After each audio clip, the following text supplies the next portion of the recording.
하겠습니다. 나의 방패, 나의 영광, 이 제목으로 같이 은혜를 나누기를 원합니다.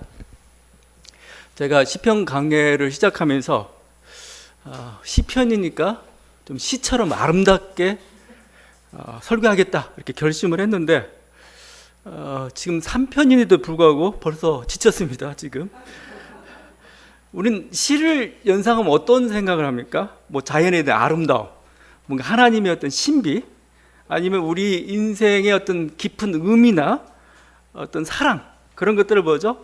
언어라는 걸 통해 가지고 우리 영혼 깊은 곳에서 이렇게 마치 깊은 곳에 샘물을 길어 오듯이, 그래서 우리들이 가져다 놓은 어떤 시원함, 뭔가 감동, 그런 것들을 사실은 기대하게 되는 거죠. 그게 시죠. 그런데 시편은 그렇지 않습니다. 보면은 여러분이 보면 알겠지만 그야말로 현실입니다. 삶의 투쟁이고, 지금 어쩌면 전쟁터의 그 화약 냄새로 지금 가득한 게 바로 이 시편입니다. 오늘 또 짧은 8절이지만 많은 대적들이 등장하죠. 원수가 등장하죠. 악인이 등장합니다. 그들의 뺨을 치라고 하고 그들의 이를 꺾어버리라는 그 복수극이 지금 전개가 되고 있죠. 두려움, 절망감, 분노, 밤낮으로 부르짖는 탄식, 이것들로 지금 가득 차 있죠. 그래서 저는 칼빈이 시편 그 주석서를 쓰면서 그 서문에 얘기했던 그 시편은 영혼의 해부학이다, 이 표현이 정확한 것 같아요. 이렇게 칼빈은 얘기하고 있습니다. 나는 이 책을 영혼의 모든 부분에 대한 해부라고 부르는 것이 가장 적절하다고 생각한다. 사람의 의식하는 감정 가운데서 마치 거울로 보는 것처럼 이 책에 묘사되지 않은 것은 없다. 성령께서는 우리의 슬픔, 비탄, 두려움, 의심, 소망, 염려, 당황, 한마디로 줄이면 사람들이 내어놓기 싫어하는 매우 복잡, 미묘한 감정들을 모두 드러내시고 계신다. 이게 서문의 주석을 쓰면서 칼빈의 평이었던 거죠. 그런 면에서 우리 영혼의 어떤 고통과 그 모든 걸 드러내고 있는 해부학이다, 이게 말이 맞습니다. 그래서 시편의 성격, 우리 국어 시간에 성격은 목가적 아닙니다. 낭만적 아닙니다. 매우 현실적입니다. 좀 더 오면 전투적이라고 하는 게 더 나을 수도 있겠어요. 이 척박한 땅에서 자기 집도 정말 땅도 없고 이게 강자들과 제국들의 어떤 폭력에 이렇게 휘둘리던 사람들에게 자연이 눈에 들어왔겠어요? 사실은 중동 지방이 자연이 별로 변변치 않기도 했겠지만, 어떤 뭔가 자연을 감상하고 인생의 어떤 풍성함이나 어떤 사랑을 노래하기에는 여유가 없어요. 그들에게 삶의 여유가 늘 어떤 삶과 죽음의 선택의 갈림길에 처했던 게 그들의 삶의 모습이었고, 그 투쟁의 기록들, 투쟁의 노래가 바로 시편인 겁니다. 그래서 시편의 특이한 게 시편 1편도 그렇지만 율법에 대한 찬양이 있어요. 시편 119편은 더 말할 것도 없죠. 근데 사실은 웃기죠.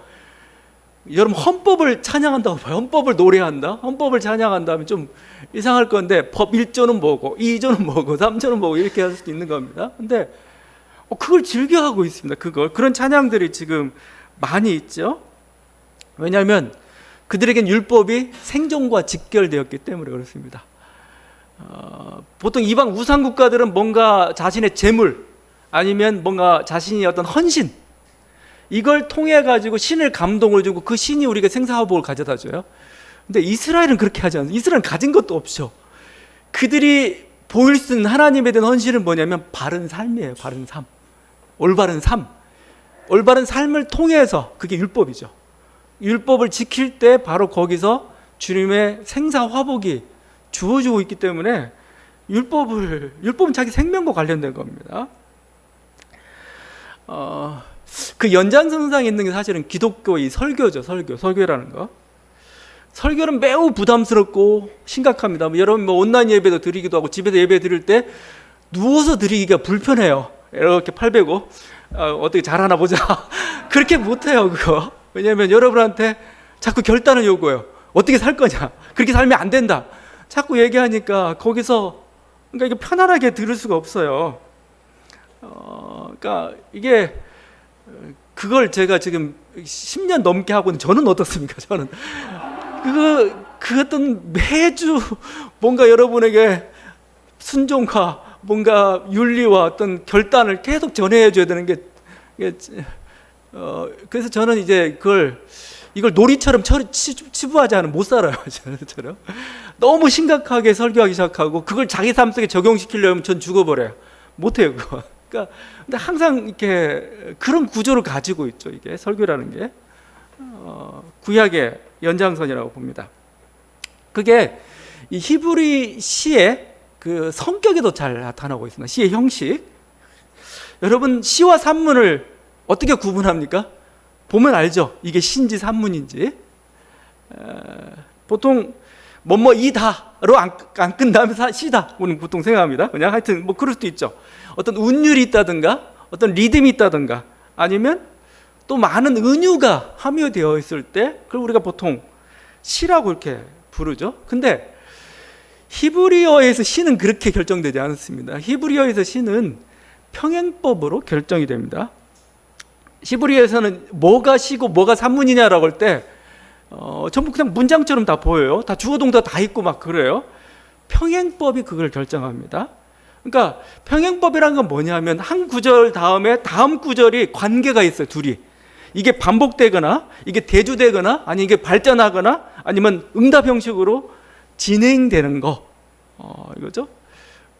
그런 식으로 진행됩니다. 그래서 히브리어에서 시라고 할 때는 운율보다 더 중요한 게 사실 내용이에요. 내용이고 은유보다 더 중요한 게 반복입니다. 여러분이 그래서 그 시편을 읽는 법이 있습니다. 시편을 여러분 잘 이건 익숙하지 않을 겁니다. 시편은 여러분 한 구절을 읽을 때 그 구절의 중간을 끊어서 읽는 게 참 좋습니다. 그래야 의미가 더 명확해집니다. 그래야 그 시편의 맛도 음미할 수가 있고 여러분도 정확히 그 시를 분석해낼 수가 있습니다. 이게 가장 기초인데 여러분 한 번도 그렇게 시를 안 읽어봤을 겁니다. 시편을. 만약에 오늘 말씀은 이렇게 된 거 1편 여호와여 나의 대적이 어찌 그리 많은지요. 여기서 끊어야 됩니다. 일어나 나를 치는 자가 많으니이다. 지금 두 개의 사상이 반복되든지 대조되든지 심화되든지 그래요. 2절도 마찬가지입니다. 많은 사람이 나를 대적하여 말하기를 여기서 끊어야 되겠죠. 그는 하나님께 구원을 받지 못한다 하나이다. 이런 식입니다. 셀라는 이제 나중에 설명하겠고 3절도 3절 같은 게 좀 묘하죠. 여호와의 주는 나의 방패시요 나의 영광이 여기서 끊고 싶죠? 아니죠. 여호와의 주는 나의 방패시요 여기서 끊어야 되고 나의 영광이시요 나의 머리를 드시는 자니이다. 이렇게 되는 겁니다. 그래야 맞아요. 나의 방패라고 하는데 방패가 돼가지고 나에게 해주는 일이 뭐냐 이런 식이죠. 4절도 내가 나의 목소리를 여호와께 부르짖으니 그의 성산에서 응답하시는도다. 그래서 시편은 몇 구절마다 여러분이 나중에 낭송할 때 묵상할 때도 한번 중간을 끊으세요. 지금 뭐냐면 사실 한 구절 안에 사실 대꾸 평행법이 반복이 되고 있는 겁니다. 그 내용을 심화시키든지 반복하든지 정말 대조시키든지 응답 형식이든지 나열 형식이든지 이렇게 다 되어 있습니다. 전체 시편이 다 그래요. 여러분 읽으면. 그래서 오늘 제가 이렇게 얘기하는 이유는 이게 시편 시 형식 자체도 보여요. 보면 알겠지만 놀이나 여유의 공간이 없어요. 그렇죠? 리듬이나 운율을 탄다는 거 뭔가 즐긴다는 음악적인 이런 게 있잖아요. 근데 그게 아니고 내용의 전개입니다. 내용의 전개. 내용이 중요한 겁니다. 그러니까 사실은 좀 형식미가 없다. 이렇게 얘기할 수도 있죠. 시편, 그래서 여러분이 시편이나 구약 성서를 읽으면서 예술성을 찾으려면은 못 찾습니다. 물론 찾을 수 있겠지만 예술성은 없어요. 그건 어디서 나타나냐면 성전도 마찬가지입니다. 성전도 하나님이 성전 지으라고 할 때 딱 어떤 것만 가르쳐 주냐면 재료, 무슨 재료로 어떤 크기로 용도는 뭐다 이것밖에 얘기하지 않아요. 재료는 뭐고 크기는 뭐고 용도는 뭐다. 이걸 우리가 실용적이라고 표현하죠. 예술성은 없어요. 그 우상의 성전들은 얼마나 예술적인 가치가 있고 지금도 복원해도 아름답고 있지만 성전은 그걸 찾는 게 아닙니다. 그들은 그만큼 현실적이라는 겁니다. 반면에 그 어떤 우리 소설에 영감을 주는 내러티브적 소재는 굉장히 많습니다. 왜냐하면 소설 자체가 뭐예요? 소설 자체 인간의 삶을 다루고 있는 거 아니에요? 근데 사실 우리 현실 속에서 부딪히고 있는 어떤 문제들, 그 문제들 속에서 뭔가 신의 구원을 요청하고 그래도 해결 보기도 하고 뭔가 답을 찾기도 하고 그런 것들이 가득하기 때문에 소설적 소재는 굉장히 많습니다. 거기는 아주 깊은 인생의 의미들도 많이 거기서 나름대로 찾을 수가 있겠지만 대부분 그건 현실적인 의미들이죠. 제가 시편을 그래서 아름답게 설교를 못해요. 이건 시편 자체가 이렇게 하기 때문에 그런 거죠. 오늘 시편 3편은 부제가 또 붙어 있기도 합니다. 제목이 있어요. 아침의 노래라고 합니다. 아침의 노래. 거기 5절에 이렇게 5절에 내가 누워 자고 깨었으니 여호와께서 나를 붙드심이로 이 구절 때문에 이건 편히 누워 자고 나서 깨어가지고 부르는 찬양에 대해서 아침의 노래다. 아침의 찬양이라는 그 부제를 붙이기도 해요. 근데 지금 누워 자고 깨었다고 했는데 이게 정말 편히 잔 건지 엎치락 뒤치락 하면서 나를 샜는지는 모르겠습니다. 눈 떠보니 아침인 거예요. 아침인데 아직 눈을 뜨는 것 보니까 목숨은 살아있어요. 마치 저는 좀 그런 느낌입니다. 주님은 붙으셨다고 얘기하고 있지만 이게 하루가 시작되는데 이게 희망찬 아침인지 아니면 한숨을 내쉬어야 하며 또 견뎌야 하는 하루인지 그건 좀 조금 불투명한 그런 모습입니다. 하여튼 그런 아침을 맞이했습니다. 그 푸치니의 그 오페라 투란도트가 있죠. 투란도트 좀 인기가 있는데 그 투란도트의 중요한 소재 중에 하나가 수수께끼입니다. 그 투란도트 공주가 아무도 오늘 밤 잠을 자지 못한다 하면서 3가지 수수께끼를 내요. 이 3가지 수수께끼를 맞추면 부모가 되는 겁니다. 왕자가 되는 거지만 못 맞추면 목이 잘리는 아주 위험한 그런 수수께끼입니다. 그 첫 번째 문제가 이거였어요. 매일 밤에 태어나고 매일 새벽에 죽는 것은, 그럼 답이 뭐예요? 매일 밤에 태어나고 매일 새벽에 죽는 것은 모르겠습니다. 여러분 목 잘리는데 이러면 답은 희망입니다. 희망이다. 밤새도록 희망에 부풀어가지고 계획을 짜요. 아침이 되면은 현실의 벽을 느끼면서 절망하면서 버리고 갑니다. 잘 될 거야 하는 마음이 이른 아침 지하철을 타면서 딱 순간 사라져 버리는 거죠. 이건 현실이구나 이거죠. 근데 이게 시인이 이렇게 여러 가지 어떤 고통들 지금 겪고 있는데 그중에 가장 가슴 아픈 비방인 2절입니다. 2절. 많은 사람이 나를 대적하여 말하기를 그는 하나님께 구원을 받지 못한다 하나이다. 그는 하나님께 버림받았어. 하나님도 저를 이제 버렸어. 이 말이죠. 우리가 어떤 굉장히 비천하게 되어 어떤 돼지우를 칠 수도 있습니다. 매를 맞을 수도 있고 추위에 고생할 수도 있습니다. 밤낮을 일하고도 제대로 그 열매를 얻지 못할 수도 있습니다. 빼앗기고 억울한 일을 당할 수도 있습니다. 그러나 그때 우리가 하나님 버림받은 건 아닙니다. 우리 하나님은 놓칠 수 없어요. 하나님을 포기할 수 없어요. 하나님은 우리의 최후의 보루인 거죠. 근데 지금 최후의 보루를 지금 건두고 있는 겁니다. 너는 하나님께 버림받았어. 이거죠?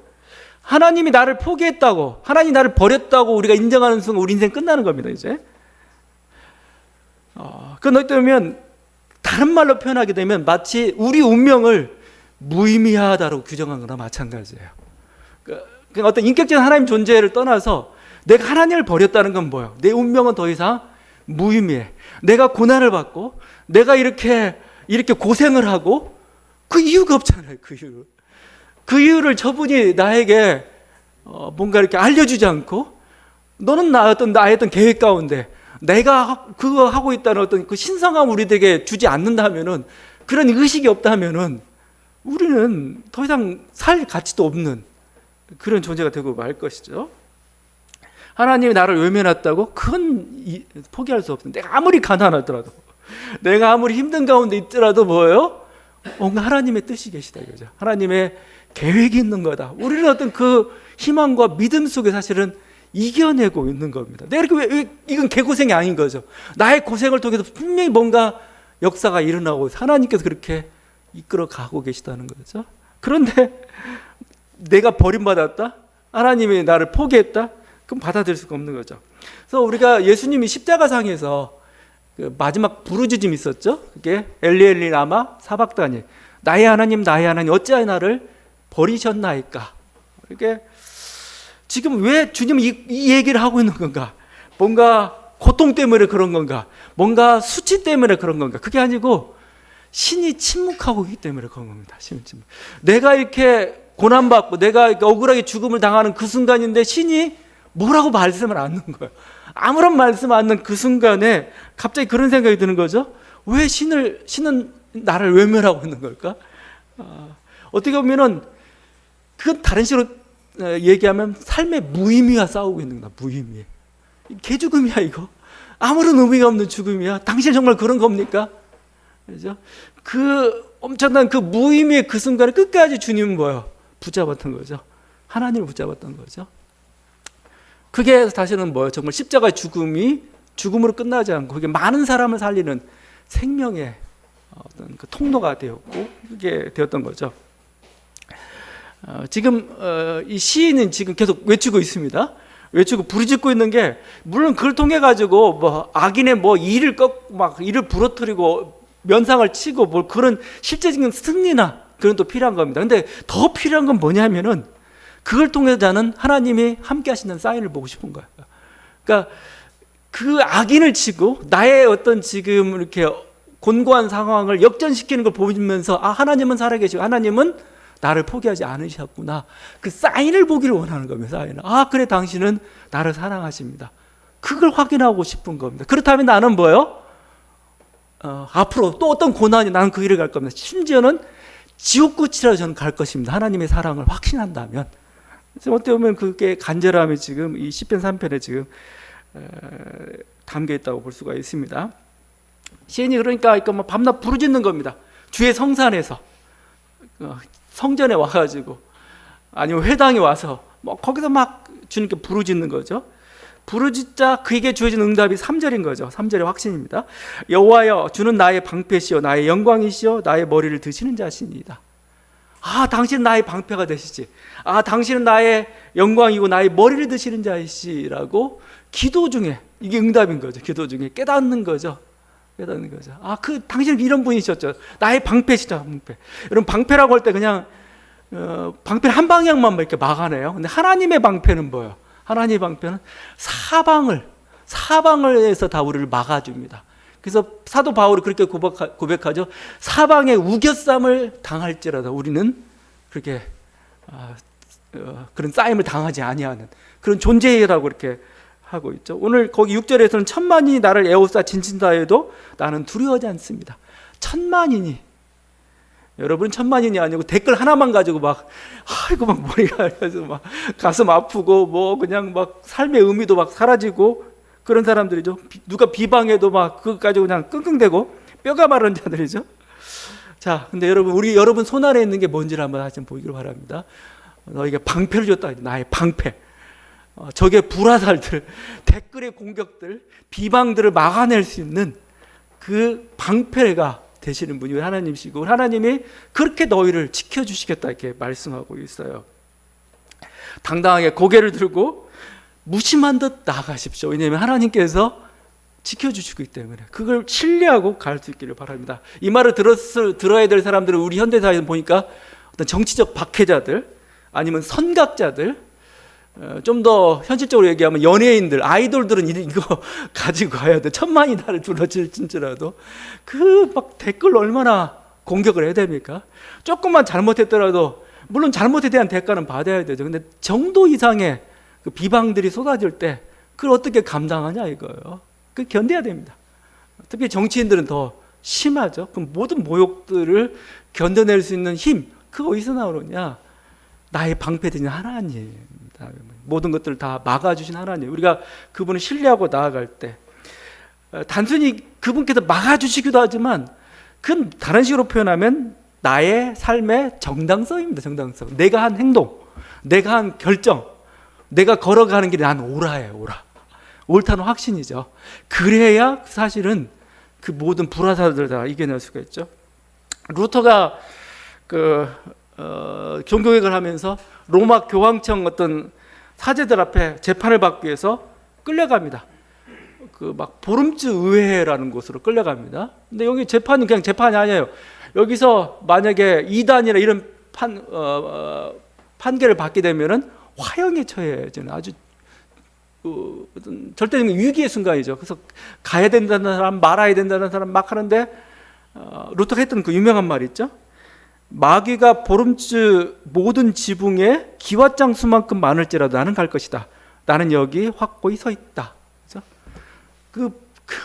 서구는 막 기왓장들이 많죠. 그 기왓장 수만큼 마귀가 많을지라도 뭐요? 나를 공격할지 나는 거기 갈 것이다. 왜냐하면 나는 옳기 때문에, 하나님의 뜻이 나와 함께하기 때문에, 나는 확신하기 때문에 나는 거기 갈 것이다. 그래서 그 진리의 확신으로 이렇게 나아갔던 거. 이게 천만이 둘로 질주는 나는 두려워하지 않는다, 이런 표현이죠. 이 방패가 됨으로써 결국은 지켜지는 건 뭐냐? 나의 영광입니다. 나의 명예입니다. 나의 명예. 여러분 이제 신앙생활을 하면서 물론 이제 우리가 신앙을 갖고 그래서 우리가 좀 더 뭔가 부유해지고 뭔가 이렇게 높은 자리에 오르고 그러면 좋겠지만 그렇지 못할 경우가 참 많을 겁니다. 오히려 억울한 일을 당하거나 뭐 우리가 가진 것을 빼앗길 수도 있습니다. 심지어는 뭔가 죄를 지어서 뭔가 부끄러운 처지에 빠질 수도 있습니다. 근데 그 모든 순간에도 우리들이 결코 잃어버리서는 안 되는 게 있습니다. 그건 뭐냐면은 우리의 명예입니다. 명예. 우리의 명예는 생명입니다. 명예는 놓쳐서는 안 돼요. 명예는. 내가 아무리 가난하게 살지라도 가난한 자일지라도 뭐요? 내가 가지고 있는 존엄성은 포기해서는 안 됩니다. 나의 가지고 있는 명예는 절대 포기해서는 안 되죠. 원수 발에 막 우리 목이 진흙탕에 막 처박히고 그런 순간에나 우리의 존엄을 잃어버려서는 안 되죠. 하나님 어떤 분이시냐? 우리의 명예를 지키시는 분이다. 그죠? 거기 우리의 고개를 당당히 들고 서서 가게 하시는 분, 이런 거죠. 명예, 존엄성은 포기하지 말아야 되는 거고, 이렇게 하나님의 사랑 안에서, 하나님의 은혜 아래서 사는 사람들에게는 아우라가 있어요. 항상 얘기하는 아우라. 알 수 없는 아우라가 있습니다. 그건 높낮이 차이가 아니에요. 아무리 대통령이가 아무리 자리에 있더라도 아우라가 없는 사람이 있어요. 신이 함께하지 않을 때, 하나님이 함께하지 않을 때, 하나님이 그의 고개를, 그의 명예를 지켜주지 않을 때, 그렇지만 그 안에 신이 함께할 때, 하나님이 함께할 때, 어떤 온전한 그 진리의 길을 걸어갈 때 그 사람에게는 아우라가 있습니다. 아우라가. 그 저는 존엄함이고 명예고, 이건 어떤 자리에 있든 가장 필요한 거고 지켜야 될 거고, 하나님은 지켜주십니다. 저는 이게 생명이라고 봅니다. 우리 영혼의 생명인 거죠. 거기 시의 표제부라고 하죠. 표제부에서 설명하지, 다윗은 지금 우리아의 아내를 그야말로 성폭행하고 그 다음에 우리아를 살인교사를 짓는 아주 엄청난 잘못을 저질렀죠. 근데 엄청난 잘못이라고 얘기하지만 고대 사회에서 너무 흔했던 일이에요. 너무 비일비재했던 그 일이지만 이스라엘의 도덕이, 이스라엘의 율법이 그걸 허락하지 않습니다. 그래서 그는 죄를 지은 거고, 지금 하나님의 심판을 받아 어떤 일이 벌어지냐면 나라가 두동강에 나와버렸어요. 자신의 아들 압살롬이 반란을 일으켰죠. 반란을 일으켰을 뿐만 아니라 온갖 아버지를 심히 모욕하는 일들을 다 행합니다. 그리고 이제 예루살렘 성에 막 처량하게 막 급하게 도망을 갑니다. 도망을 가면 이렇게 피난길에 올랐는데 그때 이제 사울 왕의 그 잔존 세력들이 이제 그 중에 그 시므이라는 사람이 있어요. 그 사람이 다윗을 쫓아가면서 막 돌을 던지고 먼지를 뿌리면서 이렇게 얘기합니다. 피를 흘린 자여, 사악한 자여, 가거라 가거라. 그래서 뭐 네가 사울 왕가의 피를 흘렸지. 가거라 가면 막 저주를 합니다. 그러니까 막 그 옆에 있던 부하들이 저는 혼자 그러고 있으니까 어떻게 처리할까? 근데 다윗이 이렇게 말합니다. 여호와께서 그에게 명령하신 것이니 그가 저주하게 버려두라. 혹시 여호와께서 나의 원통함을 감찰하시리니 오늘 그 저주 때문에 여호와께서 선으로 내게 갚아주시리라. 그렇죠? 이건 하나님께서 명하신 거고, 지금 자기의 심판을 뭘로 보고 있냐면 인간이 내린 심판이 아니에요. 하나님이 내린 심판이고 나는 그것을 달게 받겠다 이거죠. 그리고 나의 어떤 이 하나님 심판이 지나고 나면 내가 지금은 나의 명예와 나의 영광이 땅에 떨어졌지만 하나님은 다시 회복시킬 거다. 그런 믿음과 기대를 지금 가지고 있는 거죠. 여러분, 우리 인생 속에서도 어떤 추락하여 나락에 떨어질 때가 있습니다. 그때 제가 얘기하지만 우리가 붙잡아야 될 하나님, 저분은 뭐요? 나의 머리를 드시는 분입니다. 나의 명예를 다시 회복시켜 주시는 분임을 우리가 굳건히 믿어야 될 것입니다. 이게 뭔가 뭐 올바른 일을 하다가 그렇게 되면 뭐 당연한 그런 기대를 더 갖기도 하겠지만, 사실 우리 인생 살다가 올바른 일 말고 내가 잘못된 일을 해가지고 그런 경우가 참 많아요. 실제적으로 뭔가 수치스러운 일을 해서요, 뭔가 그래가지고 부끄러운 일을 당해서, 그럼 내 인생 그게 끝이냐? 그게 아니죠. 자꾸 제가 그 하나님의 사랑이라는 건 어떤 거냐면 우리에게 다시 한번 기회를 주시는 분이라고 얘기하고 있잖아요. 그걸 만회하려는 노력이 필요해요. 만회하려는 노력들. 세상은 한 번의 잘못으로 모든 걸 다 끊어버리려고 하지만, 하나님 뭐죠? 잘못은 물론 잘못에 대한 대가는 받아야 되겠죠. 받아야 되겠지만 뭐 그걸 끝내는 게 아니에요. 다시 우리 머리를 들게 하시는 분, 우리 명예를 회복시키는 그 하나님, 우리는 그 하나님을 신뢰하면서 나아가면 정말 우리가 영광스러운 존재가 될 겁니다. 근데 그 신앙을 포기하는 순간 우리는 그냥 아무것도 아닌 정말 우리 인생을 그냥 포기해버리는 그런 일이 발생하죠. 근데 다윗은 그 순간에도 하나님을 신뢰했죠. 그래서 재기할 수 있었던 겁니다. 다윗의 잘못이 아니라는 얘기가 아닙니다. 분명히 잘못이고 우리 인생도 많은 잘못들을 범할 수도 있습니다. 근데 그걸로 끝내지 말라는 거예요. 잘못은 인정하고 다시 시작하는 겁니다. 다시 고쳐가고 다시 새롭게 하고, 그러면서 우리는 더 멋진 사람들, 멋진 인생들이 되어가는 거죠. 이게 우리 하나님께 베푸신 놀라운 그 은혜라고 할 수가 있고, 지금 시편 시인은 지금 하나님께서 나의 머리를 들게 하실 그날을 기대하면서 하나님께서 지금 일어나서 지금 나를 부끄럽게 만드는, 수치스럽게 만든 저들과 싸우기를 지금 간구하고 있는 거죠. 뭐 전체 시편이 그런 내용으로 지금 진행되고 있는데, 여기서 우리들이 좀 더 오늘 시편 공부를 좀 많이 하게 되는데, 그 시편은 노래입니다. 어떻게 보면 노래. 물론 그 노래가 조금 너무 현실적이고 뭐 삭막한 그런 노래일 수 있겠지만, 노래이기 때문에 음악상의 표제가 항상 붙어요. 지시어가 붙습니다. 그래서 예를 들면 뭐 앞에 있는 그 가로쳐놓은 다윗의 시인데, 뭐 압살롬이 쫓길 때 지은 시, 그건 역사적 사실 얘기하는 게 아닙니다. 그런 느낌으로 이 시편 3편을 읽으라는 겁니다. 그런 느낌으로. 근데 중간에 또 등장하는 단어가 있어요. 셀라입니다. 셀라. 여러분 많이 나오죠? 셀라 놓고 이렇게 가로를 쳐놨습니다. 지금 오늘 3번이나 나오죠. 3번. 근데 셀라의 의미가 우리가 많이 나오기도 하고, 또 이제 항상 뭔가 절정의 순간에 셀라가 나오기 때문에 우리가 굉장히 좋아하는 단어가 됐는데, 이거 음악 기호입니다. 음악 기호. 노래 부를 때 하나의 기호입니다. 근데 그 기호의 의미가 분명하지 않아요. 이 의미는 분명합니다. 일단 멈춥니다. 딱 멈춰야 됩니다. 셀라가 나오는 순간 일단 멈추고 그 다음에 뭐가 들어가요. 그런데 이제 여러 가지 뭐 이게 이 순간에 악기의 연주가 간주처럼 들어갈 수가 있습니다. 아니면 성가대 화음이 들어갈 수도 있습니다. 아니면 이 앞에 있는 구절을 소리내어 성도들 다 반복해서 이렇게 낭송할 수도 있습니다. 지금 물론 셀라란 지시어가 들어간 게 2절, 4절, 8절이죠. 작은 절정부들입니다. 1절과 2절은 뭡니까? 지금 막 많은 대적들이 자기를 비방하죠. 대적들의 비방 소리가 나오고 있죠. 비방의 소리 앞에서 우리는 탄식하죠. 그리고 또 그 듣는 사람들은 그 앞에 공감합니다. 어떻게 보면 이 멈춤이라는 건 뭐예요? 그 고난을 충분히 묵상하는 시간입니다. 그 의미를 새기는 순간입니다. 많은 대적들이 그래 저렇게 나를 비방하고 있지, 내 현실이 이렇지 하면서 침묵하면서 그 현실을 바라보고 있고, 거기서 뭔가 의미를 찾아가는 과정이라고 볼 수가 있습니다. 그때 셀라입니다. 대신 뭐죠? 그 사이에 어떤 뭔가 화음이 울리든지 아니면 다른 악기가 등장하든지 이런 식으로 진행이 되는 거죠. 3절과 4절은 이제 주의 성산에서 어떤 들리는 하나님의 응답이죠.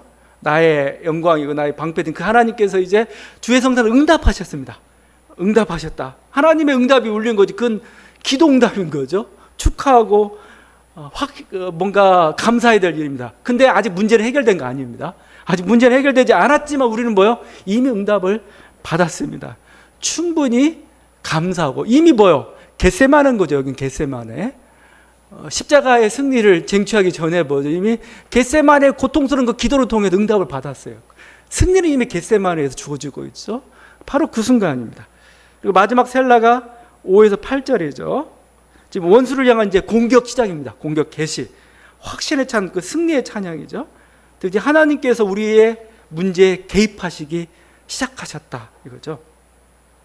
아마 저는 이제 그 5에서 8절 그 순간에 그 7절 함께 외쳤을 거 아닌가. 만약에 막 했을 때 우리도 같이 그 외치고 싶은 하나의 구절들이 있죠.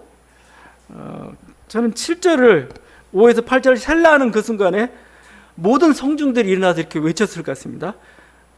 여호와여 일어나소서, 나의 하나님이여 나를 구원하소서. 이건 뭔가 전쟁의 시작이기도 하고 기도기도 하고 그렇습니다. 왜냐하면 여호와여 일어나소서, 히브리어로 쿰마 야훼입니다. 쿰마 야훼. 그런데 이건 뭐냐면 전쟁터에서 이스라엘 백성들이 법궤를 메고 전쟁터에 싸우러 가죠. 싸우러 가는데 그 법궤를 싹 들어 올립니다. 들어오면 이제 막 이스라엘 진영에서 막 환성이 들리죠. 그때 사용하는 용어가 쿰마 야훼입니다. 여호와여 일어나소서, 전쟁터에서 싸움에 계시죠. 나의 하나님의 나를 구원하소서, 호시엔니 엘로하이죠. 호시엔니 엘로하이. 이건 그냥 히브리어로 외워도 좋아요. 쿰마 야훼 호시엔니 엘로하이. 쿰마 야훼 호시엔니 엘로하이. 여호와 일어나소서, 나의 하나님의 나를 구원하소서. 그래서 드디어 이제 하나님께 우리 함께 하시면서 내 문제의 최전선에서 지금 싸우시면서 나의 방패가 되시고 나의 머리를 드시고 우리에게 승리를 가져다 주시는 거죠. 어떻게 보면 시편 3편은 세상이라는 그 전쟁터를 향해 나아가는 우리들이 아침에 불러야 될 찬양입니다. 여러분이 회사에 나가면서 여호와 나의 방패시고 나의 영광이시고 나의 머리를 드시는 자니이다. 왜냐하면 여러분의 수많은 이제 비방과 공격들이 막 행할 때 막 나는 좌절하고 힘들어지는데 그때 하나님께서 나의 방패가 되셔서 나를 지켜주신다. 하나님이여 일어나옵소서. 이 어둠을 물리치고 우리를 구원해 주소서. 이게 우리의 기도입니다. 민족을 향한 기도이기도 하죠. 하나님이여 일어나소서 우리 민족에 온전한 평화를 주옵소서. 또 여러 가지 사회 문제를 보면서도 하나님의 일어나소서 이제 불의에 대항하여 우리에게 승리를 주소서. 이게 바로 이 찬양이라 할 수 있을 것입니다. 오늘 이 승리의 노래가 함께하는 저와 여러분들 간절히 바랍니다. 기도하시겠습니다.